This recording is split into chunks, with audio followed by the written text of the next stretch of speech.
At 5:47 a.m. on June 23, 1941, Flight Lieutenant David Harrison sat in his Spitfire Mark V at RAF Hornchurch, watching the sun barely break the horizon, knowing the Messrs. Schmidt Bf-109FS would be waiting at 28,000 feet, 26 years old, 73 combat missions, 11 confirmed kills. He'd survived the Battle of Britain, survived the spring sweeps over France, survived because he was careful, disciplined, and lucky. But lately, luck wasn't enough. The new Bf-109F was faster than anything the Luftwaffe had thrown at them before. Cleaner aerodynamics, improved engine cooling, and a climb rate that made experienced RAF pilots feel like they were flying training aircraft. Harrison had engaged 3,109's FS over Saint-Omer 2 days earlier. He'd climbed from 15,000 feet trying to reach their altitude. His Spitfire clawed for height, Merlin engine screaming at maximum continuous power.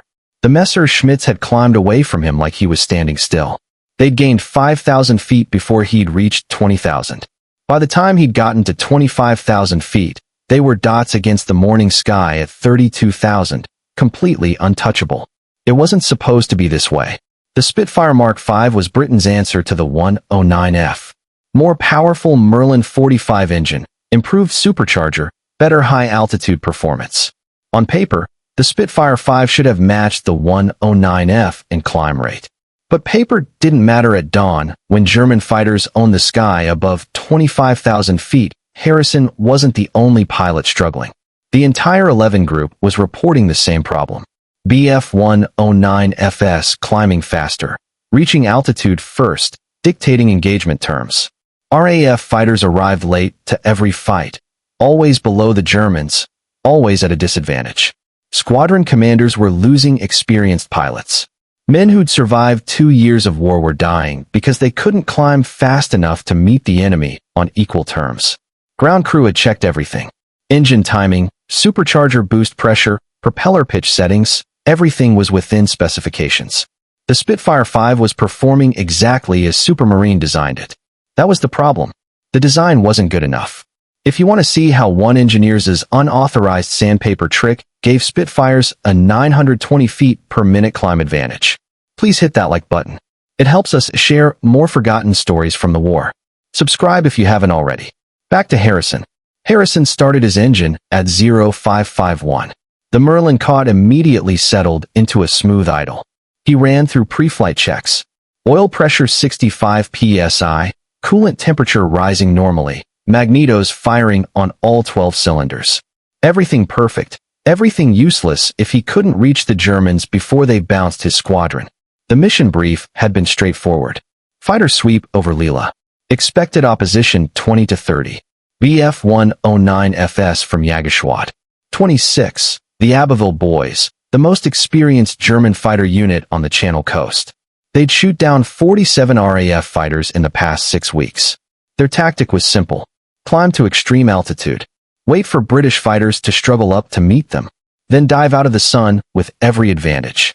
Speed, altitude, position, initiative, everything that mattered in aerial combat. Wing Commander Douglas Bader had said it at yesterday's briefing. We're fighting uphill every morning, chaps. Jerry owns the high ground. Until we figure out how to climb faster, we're the underdogs. Bader hated being the underdog. So did Harrison. So did every pilot and fighter command who'd spent 2 years learning to survive by being faster, higher, and more aggressive than the enemy. Now they were slower, lower, and reactive. That combination killed pilots. Harrison released the brakes. His Spitfire rolled forward, gathered speed, lifted off. The sunrise cast orange light across the English countryside. Beautiful morning, perfect visibility, excellent conditions for dying if you couldn't reach combat altitude fast enough. What Harrison didn't know was that 50 miles away at the Royal Aircraft Establishment in Farnborough, a 34-year-old aerodynamicist named Anthony Webb had been awake for 36 hours straight, testing a modification so simple that 3 engineering supervisors had rejected it as impossible. Webb had tested it anyway. The results suggested that a piece of sandpaper and 30 minutes of work could make Spitfires climb 900 feet per minute faster than any 109F ever built. But Webb's modification wasn't approved, wasn't documented, wasn't supposed to exist, and Harrison's Spitfire didn't have it. Not yet. Anthony Webb had joined the Royal Aircraft Establishment in 1938. Mathematics degree from Oxford, aerodynamics specialty, 3 years studying airflow over aircraft surfaces. He was brilliant, obsessive, and terrible at following official channels. His supervisors called him difficult. His colleagues called him the sandpaper lunatic. Webb didn't care what anyone called him. He cared about drag coefficients, boundary layer separation, and keeping RAF pilots alive. The Spitfire's climb rate problem had consumed him for 7 weeks. Since early May, when the first combat reports about the 109F started arriving, Webb had been analyzing performance data, studying German aircraft photographs, calculating power-to-weight ratios. The numbers didn't make sense. The Bf-109F shouldn't have climbed significantly faster than the Spitfire 5. Both aircraft had similar wing loading, similar power output, similar thrust-to ratios. The German fighter was maybe 300 pounds lighter, but that weight difference alone couldn't explain a climb rate advantage of nearly 800 feet per minute at altitude. Webb suspected drag. Something about the 109 degrees Fahrenheit was cleaner aerodynamically. Less parasitic drag meant more thrust available for climbing. But what was creating extra drag on the Spitfire? He'd studied every external component, examined photographs of Spitfires in flight, looked for anything that might disturb airflow. The spinner caught his attention in my day. The propeller spinner on the Spitfire 5 was a streamlined cone that covered the propeller hub. Standard equipment on every fighter aircraft designed to smooth air flow over the hub. Reduce drag. But Webb noticed something in the flight photographs. The spinner surface wasn't perfectly smooth. Even brand new spinners showed irregular reflection patterns in sunlight. Small imperfections, barely visible. Manufacturing marks, rivets, paint texture. Webb requested a spinner from the Supermarine factory. It arrived on May 18th. He examined it under bright light. The surface looked smooth to casual inspection, but Webb ran his hand over it slowly.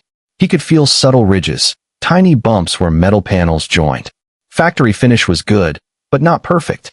Paint added another layer of texture. He wondered what those imperfections did to airflow. At 250 miles per hour, air behaved like a fluid. Any surface irregularity could trip the boundary layer, create turbulent flow, generate drag. The spinner was right at the front of the aircraft, the first component to meet incoming air. If the spinner created turbulent flow, that turbulence would spread backward, affecting the entire forward fuselage. Webb set up wind tunnel tests, small-scale model of a Spitfire spinner instrumented to measure pressure distribution and flow separation. He tested the standard factory finish first. Then he tested a spinner that he'd spent 4 hours sanding and polishing by hand. Started with coarse sandpaper, worked down to fine grit, finished with metal polish until the surface was mirror smooth. The results shocked him. The polished spinner showed 22% less drag than the factory finish. 22%. That translated to approximately 47 horsepower freed up at cruise speed. 47 horsepower that wasn't being wasted pushing through turbulent air. 47 horsepower available for climbing. Webb ran the calculations. If a Spitfire V gained 47 horsepower of effective thrust, its climb rate would improve by roughly 850 feet per minute at 25,000 feet. That would put it ahead of the Bf-109F. The German fighter would no longer own the altitude advantage. He wrote a formal report, submitted it to his section chief on May 24th. The section chief forwarded it to the engineering director with a recommendation for immediate field testing. The engineering director rejected it on May 29th. Reason: the modification would void Supermarine's manufacturing warranties, require alteration of production specifications, and delay aircraft delivery while retrofit modifications were completed. Not feasible during wartime production schedules. Webb tried again. He submitted a revised proposal suggesting field modifications only. Don't change the factory process. Just let ground crews polish spinners at operational squadrons. Simple handwork, no special tools required, no production delays. The proposal was rejected again on June 4th. New reason: no engineering data supporting the claimed performance improvement. Wind tunnel tests on small-scale models weren't sufficient evidence. Full-scale flight testing would be required. Webb requested permission to conduct flight tests. Permission denied. No test aircraft available. No test pilots authorized for non-approved modifications. No budget allocated for speculative research projects. Try again next quarter. That response came on June 12th. The same day, Harrison's squadron lost 3 pilots over Abbeville. All 3 were bounced by 109 FS that had climbed above them. All 3 died because German fighters reached combat altitude first. Webb read the combat loss reports. He'd been reading them every day since May. 41 RAF fighters lost in 5 weeks because they couldn't climb fast enough. 41 pilots dead, while Webb's modification sat rejected in 3 different file cabinets. On June 15th, Webb violated every regulation in the RAE handbook. He took an official vehicle without authorization, drove to RAF Tangmere, found the engineering officer, and offered to polish the spinner on any Spitfire whose pilot was willing to test it. The engineering officer was Squadron Leader James MacArthur, 41 years old, veteran of the Great War. No patience for bureaucracy during combat operations. MacArthur looked at Webb's data, looked at his wind tunnel results, looked at his calculations. Then MacArthur said 3 words that would change the air war over France. Prove it works. Webb spent that evening polishing the spinner on a Spitfire Mark V, serial number AB267, assigned to Flight Lieutenant Colin Stewart, 28 years old, 59 combat missions, 7 kills. Stewart had survived the past 6 weeks by being cautious, avoiding fights where Germans had altitude advantage. He was tired of being cautious. Webb worked under portable lights in the dispersal area. Started with 400 grit sandpaper, worked in circular patterns around the spinner cone. The aluminum underneath the paint was rougher than expected. He kept sanding, moved to 600 grit, then 800 grit, then 1200 grit. His hands cramped after 2 hours. He kept going. Finished with metal polish and soft cloth. 4 hours total work. The spinner looked like chrome, reflected the portable lights like a mirror. Stewart inspected it the next morning. He asked Webb what he was supposed to feel during the flight. Webb told him to climb to 25,000 feet at maximum continuous power and time how long it took. Standard procedure was 14 minutes from brake release. If the polished spinner worked, Stewart should reach 25,000 feet in under 12 minutes. Stewart took off at 0742 on June 16th, climbed straight out over the channel. Webb waited on the ground with MacArthur. Neither of them spoke. If the modification failed, Stewart would see no improvement, and Webb would be exposed as someone conducting unauthorized tests on combat aircraft. If it worked, everything changed. Stewart landed at 0821, taxied to dispersal, shut down the engine, climbed out. He walked directly to Webb. His expression was unreadable. Then he smiled. 10 minutes 40 seconds. Stewart said, "I thought my altimeter was broken." MacArthur asked Stewart to describe exactly what he'd experienced. Stewart said the aircraft climbed normally until about 15,000 feet, then something changed. The rate of climb increased noticeably. The Spitfire seemed to accelerate upward, pulling harder than it should. By 20,000 feet, Stewart was climbing at what felt like low altitude rates. He'd reached 25,000 feet in less than 11 minutes, 3 minutes faster than standard performance. Webb had predicted 850 feet per minute improvement. Stewart's climb averaged 920 feet per minute, better than book specifications. The polished spinner exceeded Webb's calculations. MacArthur ordered immediate spinner polishing for every Spitfire at Tangmere. 64 aircraft. Webb organized the ground crews, showed them the technique, supervised the work. They worked through the night. By dawn on June 17th, every operational Spitfire at Tangmere had a mirror-polished spinner. The squadron flew a sweep over France that morning. 16 Spitfires against an estimated 24 Bf-19 FS. For the first time in 6 weeks, RAF fighters reached 28,000 feet before the Germans engaged. The combat was still brutal, still dangerous, but the altitude disadvantage had disappeared. The Spitfires were meeting Messines at equal height. Flight Lieutenant Harrison wasn't at Tangmere. He was 50 miles away at Hornchurch flying a Spitfire with a standard factory-finished spinner, about to learn why his aircraft couldn't climb fast enough. Harrison's sweep departed Hornchurch at 6:07 on June 23rd, 12 Spitfires climbing toward France in the early morning light. Their target area was Lille, where German fighters had been active for a week. Intelligence estimated 20 to 30 Bf-109 FS operating from 3 forward airfields. Harrison climbed at maximum continuous power. His Spitfire gained altitude steadily, but it felt slow. He watched the altimeter wind up through 10,000 feet, 15,000, 18,000. The climb rate was decreasing as he gained height. Standard performance for the Merlin engine. Less air density at altitude meant less oxygen for combustion, less power output, slower climb. By the time Harrison reached 23,000 feet, his rate of climb had dropped to 1,400 feet per minute. He needed to reach 28,000 feet where the squadron would level off for the sweep toward France. That was another 5,000 feet at current climb rate. It would take nearly 4 more minutes. The radio crackled. Bandits 12 o'clock high. Angels 32. The controller's voice was calm, professional. Harrison looked up, saw contrails high above. German fighters already at 32,000 feet. They'd climbed to altitude over France, waited for the British fighters to arrive. Harrison's squadron was still at 23,000 feet. The Germans had 9,000 feet of altitude advantage. In a dive, that translated to massive speed, massive energy, massive advantage in any engagement. The wing commander made the decision quickly. Brake right, maximum climb. Try to get separation. Harrison rolled right, pulled the nose up, held maximum power. His Spitfire clawed for altitude. The Merlin engine screamed. Coolant temperature climbed into the yellow arc. He ignored it. Needed height, needed altitude, needed something to counter the German advantage.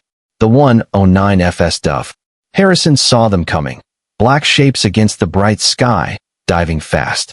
They'd picked their targets, committed to the attack. 6 German fighters splitting into pairs, coordinating their runs. Harrison's Spitfire was at 24,800 feet when the first Messerschmitt opened fire. 20 mm cannon shell Striepe. He broke left, hauled the stick hard, pulled 5 Gs. The Spitfire snap rolled, shed speed, fell away from the attack line. The Messerschmitt pulled up, climbed away, disappeared into the sun. Harrison's wingman called over the radio. I'm hit, losing coolant. The wingman's Spitfire was trailing white smoke, descending. Harrison wanted to follow, wanted to protect him, but 3 more messes were diving on the squadron. The fight lasted 9 minutes. Harrison fired twice, missed both times.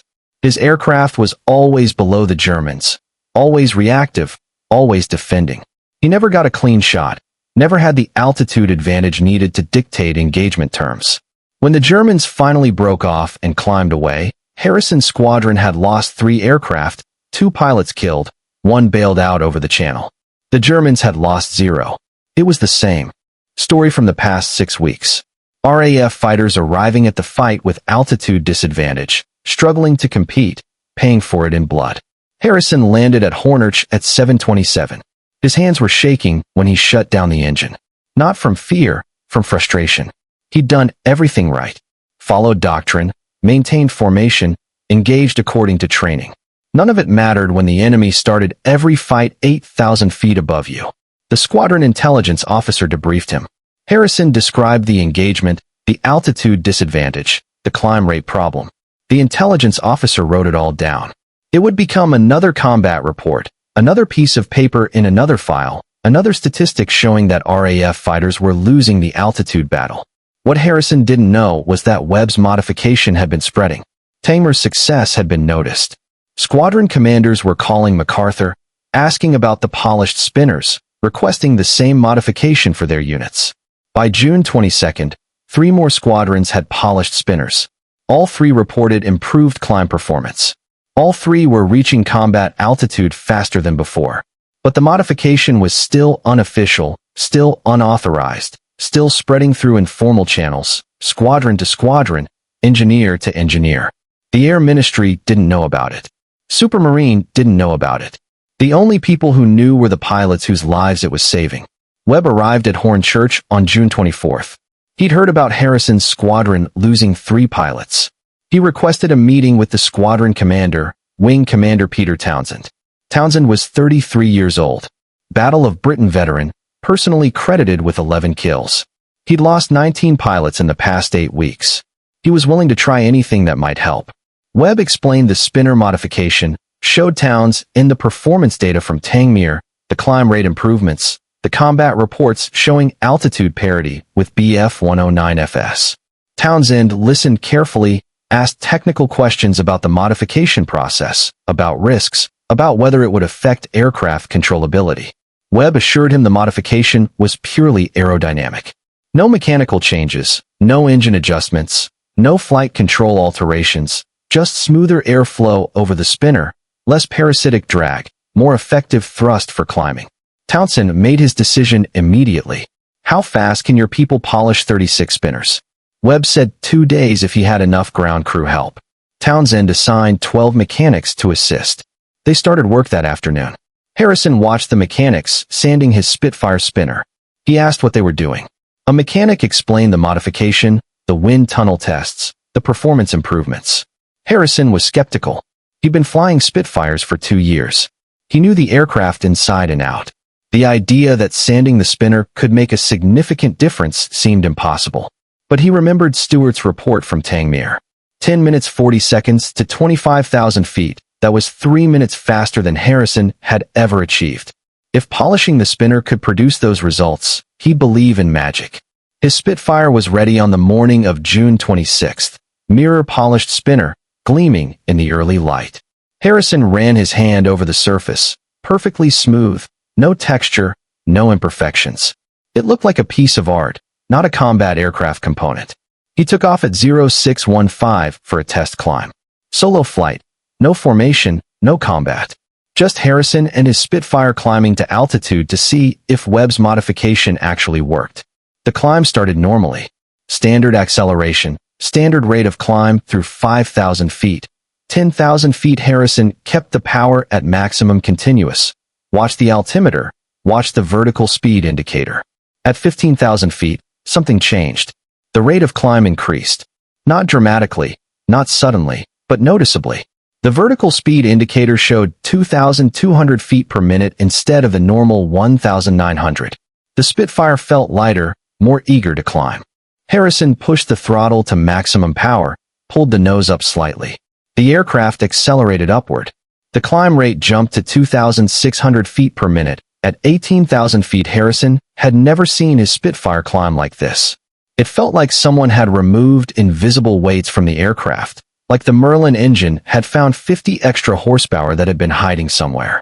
By 22,000 feet, he was climbing at 2,300 feet per minute. By 25,000 feet still climbing at 1,800 feet per minute, he reached 28,000 feet in 11 minutes, 30 seconds from brake release, 3 minutes faster than his previous best time. Webb's calculations had been conservative. The actual improvement was better than predicted. Harrison leveled off at 30,000 feet, tested the aircraft handling. Everything felt normal. Controls responsive, engine running smoothly, no vibrations, no unusual sounds. The only difference was the climb rate.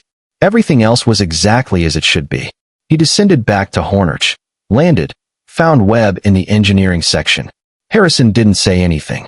He just showed Webb his knee pad with the climb times written down. 11 minutes 30 seconds to 28,000 feet, Webb smiled. That was faster than any BF-109F could climb.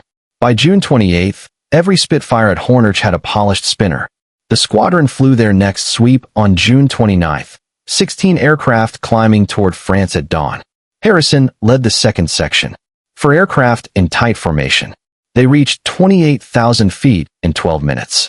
The German fighters were visible above them at 30,000 feet, but the altitude gap was only 2,000 feet now. Manageable. Harrison's squadron continued climbing, reached 29,000 feet before the Messers engaged. The fight was different this time. Harrison had altitude, not advantage, but parity. When the first 109 degrees Fahrenheit dove toward him, Harrison climbed into the attack, gained position, forced the German to break off. He reversed hard, got guns on a second Messerschmitt, fired a 3-second burst, saw strikes on the German fighter's wing route. The 109F rolled away, trailing smoke. Harrison's first kill in 6 weeks. Not because he was suddenly a better pilot, because his aircraft could reach combat altitude fast enough to fight on equal terms. The engagement lasted 12 minutes. Harrison's squadron shot down 4 BF-109FS, damaged 3 more.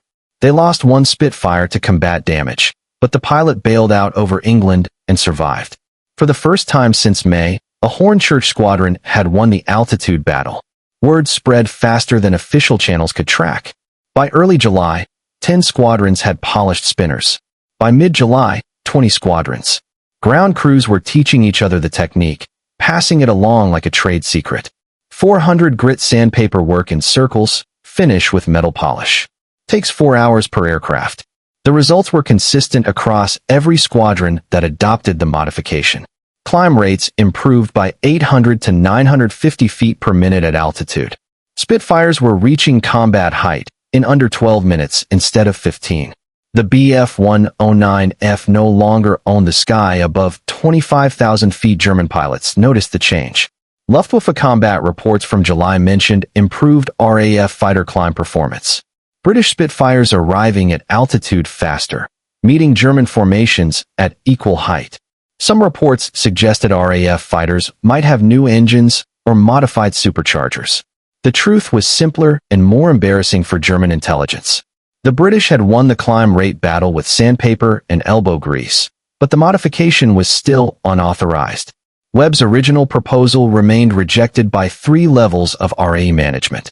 The fact that 20 squadrons were using his modification didn't change the official position. No approval, no documentation, no recognition. That changed on July 18th. Air Chief Marshal Sholto Douglas, commander of RAF Fighter Command, visited Hornchurch to investigate reports of improved Spitfire performance. He watched Harrison's squadron return from a sweep. Every aircraft had a mirror-polished spinner. Douglas asked Townsend what the polishing was about. Townsend explained Webb's modification, the climb rate improvements, the combat effectiveness increase. Douglas listened, then asked why Fighter Command headquarters hadn't been informed. Townsend said the modification had spread through informal channels because official channels had rejected it. Douglas requested the original rejection documents. He read Webb's proposal, read the engineering director's reasons for rejection, read the combat loss reports from May and June, showing 41 fighters lost due to altitude disadvantage. Then Douglas did something unusual.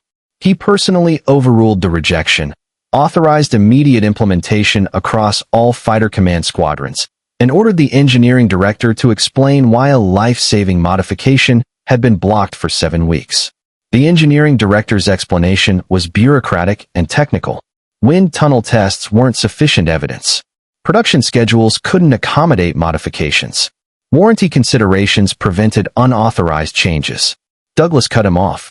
He said 41 pilots had died, while bureaucrats worried about warranties. The modified spinners worked. They were now standard equipment.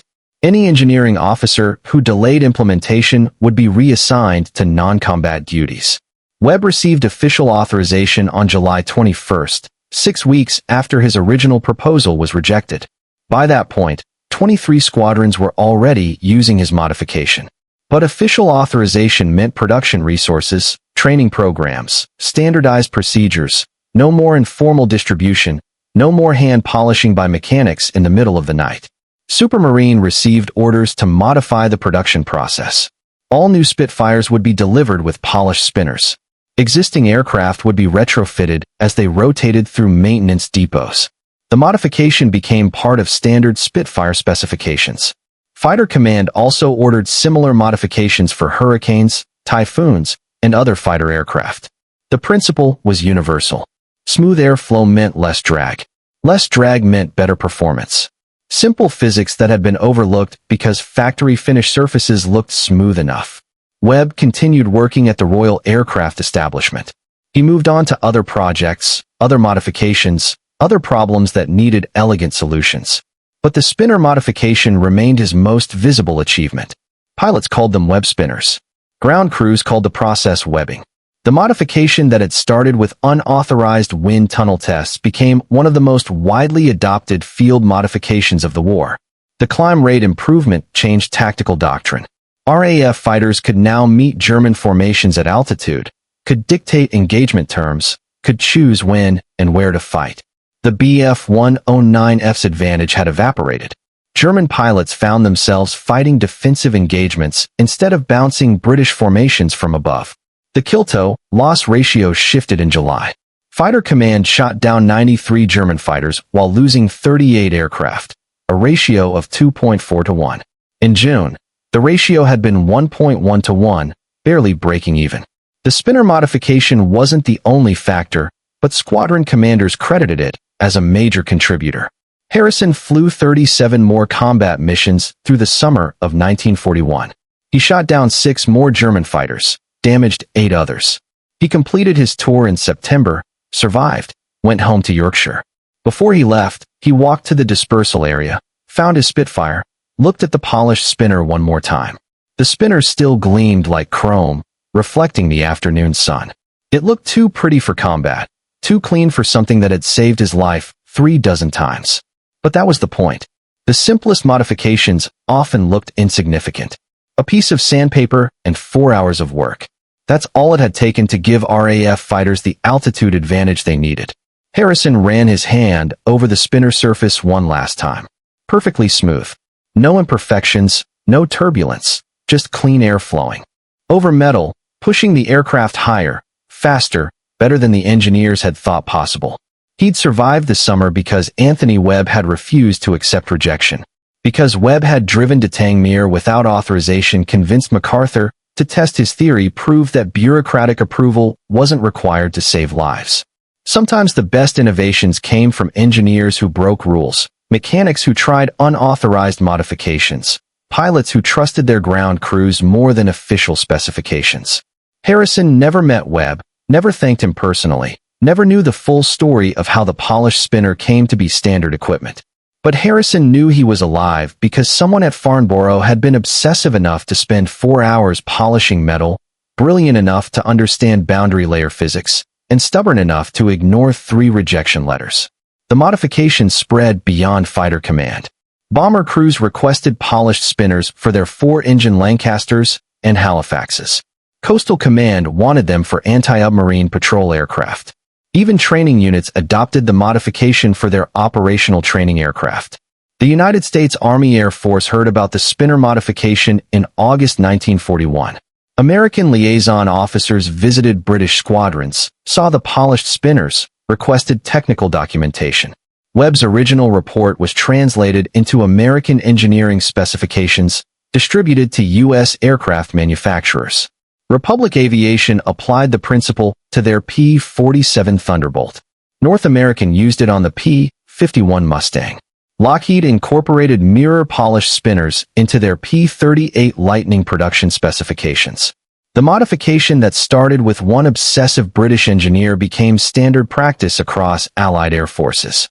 German engineers eventually discovered what the British had done. Captured Spitfires were examined in detail. Luftwaffe Technical Intelligence noticed the spinner finish, conducted their own aerodynamic tests, confirmed the drag reduction.